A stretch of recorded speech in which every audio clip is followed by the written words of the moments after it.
Cuando hablamos de Big Data en medicina, hablamos principalmente de dos cosas. Por un lado, la acumulación de datos de muchos pacientes que tienen la misma enfermedad para entender mejor la enfermedad y entonces poder tomar decisiones en pacientes individuales. Y por el otro lado, de intentar entender mejor una enfermedad en base a tener datos sobre la genómica, sobre la biología de esa enfermedad,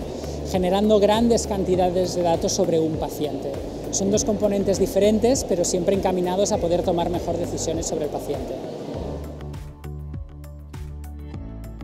En el campo de la oncología estamos intentando movernos hacia una medicina más personalizada, donde tomemos decisiones basadas en las características del tumor de cada paciente.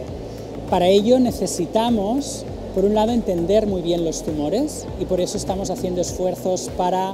entender el DNA de cada tumor, el interior de la célula de cada tumor, y así poder tomar decisiones sobre cómo es la mejor manera para tratar ese caso en concreto.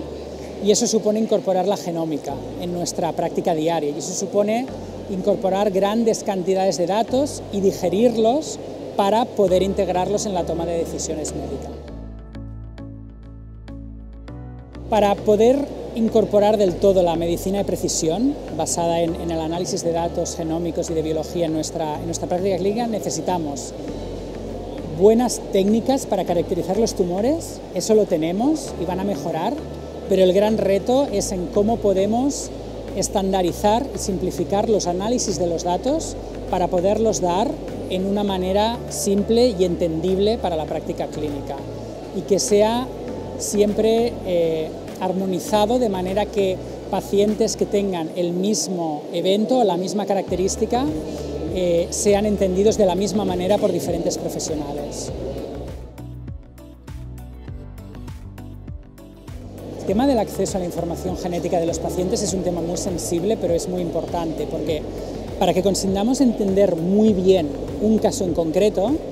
necesitamos partir del conocimiento de muchos casos, ¿de acuerdo? Entonces,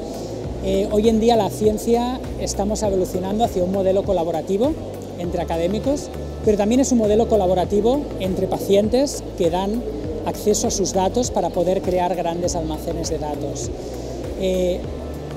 Hay muchas veces que el paciente en concreto no se va a beneficiar. Por suerte sí que hay casos concretos donde conseguimos, mediante el análisis de su tumor,